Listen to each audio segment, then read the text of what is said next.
Welcome to the Glenn Beck program, and welcome to GBTV, the network that you built. I want to take you tonight to Oakland, California. This is a city that produced revolutionary Marxist Van Jones, who founded Storm, who has stood in defense of cop killers from coast to coast. This is where he really got his start. This is where the White House found him, Oakland, California. Is it a surprise that it has become the focal point of the Occupy protest happening around the country? What are the odds? They became even more violent last night in what was called a general strike. The idea is to stop the flow of capital and shut down the city. About 3,000 people descended on the courts. Could you go back, or on the city? Can you go back, please, to that the card, the sign? I want to show you. This is one of the signs from last night. Is this who you are? Tax the 1%, not checked. What is axe the 1%? What is that? What does that mean?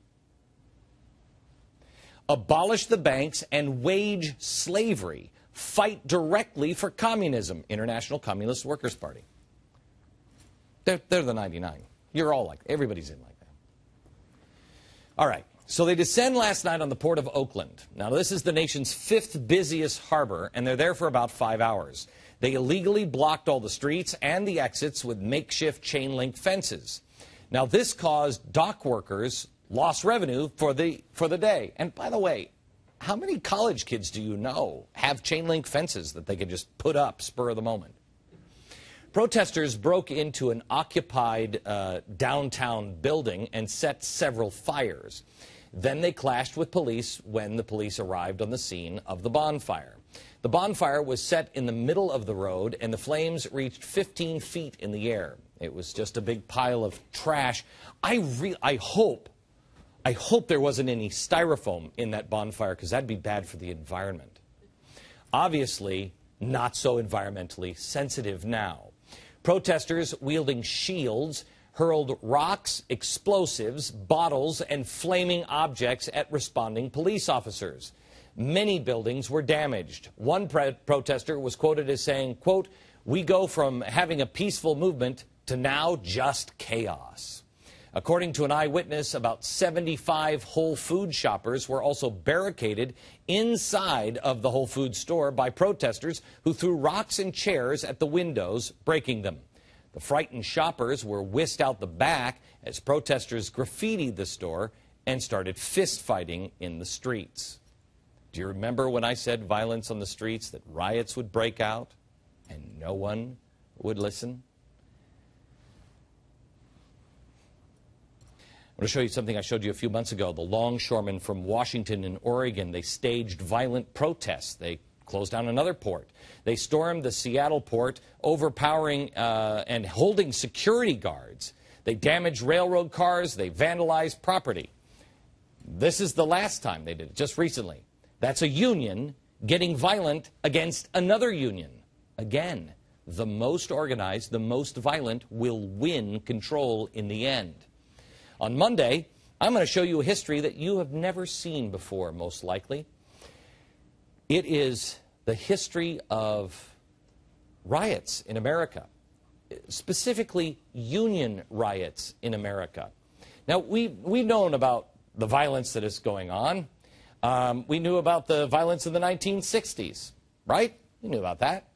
But I'm going to show you on Monday stuff that the teachers' union, the members of the teachers' union, never taught you in school. This stuff isn't unique. There was another time in American history that it happened, and your teachers never taught it to you. When you see it, it will blow your mind. Ask yourself, let me just give you a little clip. Why wasn't I taught this piece of history? From the 1930s. Watch. 5,000 are in the milling mob, trying to prevent trucks from delivering needed food to the city.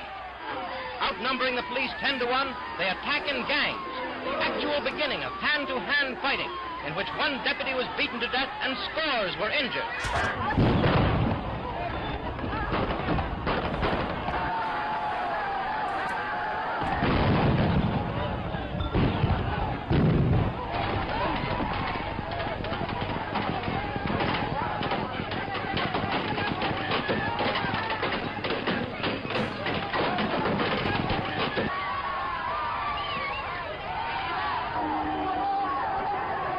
most disgraceful scenes of disorder New York has witnessed in many years. The rioters, feeling they had nothing to fear from the police, attacked cab drivers, smashed cabs, and dragged passengers from them. Here they are hitting one of the drivers without being arrested, destroying private property on the streets of the world's largest city while the police stood by. Let's see, what was the latest thing they mocked me for? Oh, yeah, that's right. Fox News said I was crazy for saying people would be dragged out in the streets and beaten. It's already happened before. What do you mean it can't happen in America? You just saw it.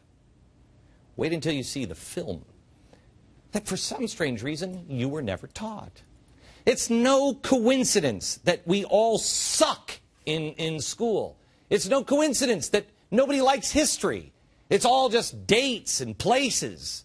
They haven't taught you anything. Because if they teach it to you, you won't go down this road. Who was the most aggressive and most organized union builder in the 1930s? Who was it? The one that really went into those unions? It was the Communist Party. They have, from the beginning, wanted to destroy the capitalist system and have been trying to do so for years. It is important that you understand this. It's because, I think it was Marx, or was it Lenin that said, I think it was Marx that said, you can't truly have a successful communist country until you have a giant capitalist country who has done capitalism, and then it spends itself out, and then communist utopia will happen. This has been the target country for a reason, because Marx has said from the very beginning, this is the condition for communist utopia. Well, they tried to go communist revolutionary, and then they changed tactics. We told you about this the other day. They changed tactics in the 1920s and really went hard into our unions. But let me go back to Oakland and their general strike, which is strange to call it that, isn't it? You should look up the history of general strike. The city of Oakland gave permission to use vacation or other paid time to take part in the Occupy protests. So hang on. The city says if you want to take part in this tearing of the city apart, you go ahead and take your vacation time. We'll pay you for it. About 5% of the entire workforce took the day off to participate in clubbing the city and setting it on fire. Out of that total, 360 teachers from Oakland, 18% of Oakland teachers participated, skipped work to protest. Let me see if I have this right. If you want to destroy the union, or the city will pay you to go do it. At the same time, the mayor of Oakland said, and we're going to reduce the number of police officers on the streets. Do you remember from the 1930s what they were just saying there? What they said in the 1930s is fearing that they are, believing they had nothing to fear from the police. Why do you think the police union is so important? Why do you think the protesters keep saying, we're standing up for your rights, we're standing up for your pensions? It's critical that you collapse the pensions of the police if this is going to work. Teachers, police officers, firemen, you've got to get away from these people. Do not stand with them. And certainly don't go running into the arms of Van Jones. Van Jones just came out with his 10-point plan to restore the American dream. I want you to understand who Van Jones is, because he's going to be offering some new stuff soon. Mark my words. Mark my words, Van Jones is going to play a critical role. Watch him.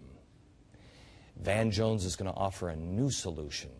He is a radical revolutionary Marxist. He is wildly anti-cop. He's just dressing it up real pretty. This movement is only going to get more and more dangerous from here. I know the critics will laugh. I don't really care. They laughed when I said unrest would come here in the first place. They laughed when I said unrest would spread throughout Europe. They laughed when I said we were at the Archduke Ferdinand moment. And here's a crazy idea. Islamists would sweep the area. That Islamists would actually start flying, what do you say, Al-Qaeda flags over Libya. But it's all happened now, hasn't it? One final note on this new violence coming from Occupy Oakland. I've been wondering when and if the media will ever stop embracing these revolutionary protesters. And then I remembered something that Jon Stewart said, one of the cheerleaders. Watch. I mean, look, if this thing turns into throwing trash cans into Starbucks windows, nobody's going to be down with that. So that's the line in the sand. Not the rapes. But if they play that again, what is his bar that they have to... I mean, look, if this thing turns into throwing trash cans into Starbucks windows, nobody's going to be down with that. Right, okay, all right. I don't know if I misheard him, because it sounds like what he's saying here is if they start smashing windows and destroying property, then it's not good. So, Jon Stewart, I just want to ask you this. When you say this, you have it? I mean, look, if this thing turns into throwing trash cans into Starbucks windows, nobody's going to be down with that. Okay, are you just saying Starbucks? Or do you mean things like Starbucks? This is exactly the moment I warned about with Monica Lewinsky. Do you remember? I've said this a million times. We're going through a Monica Lewinsky moment, and it was important to ask you at the time, and I didn't learn this until afterwards. He did it. No, she didn't. Yes, she did. No, she didn't. Yes, he did. No, he didn't. Yes, he did. No, he didn't. Yes, he did. Remember that argument that went on and on and on? And then all of a sudden, he said, okay, I did it. And then people said, well, it doesn't matter. Well, then why did you argue with me for 6 months? I asked you to ask your friends, does it matter? Does it matter if communist revolutionaries are trying to overthrow the government? If they get into bed with Islamists, does it matter? Does it matter that there's riots in the streets? Does it matter? Make sure you ask that question right now of your friends and your family. Where do your children stand? Ask them. And don't ask them, don't try to convince them of anything. Say, listen, you don't believe me? That's fine.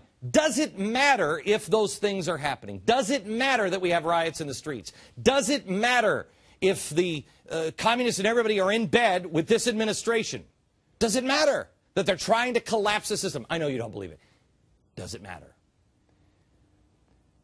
When does smashing Whole Foods matter to Jon Stewart? Is he going to denounce this entire movement, or has he already picked a side?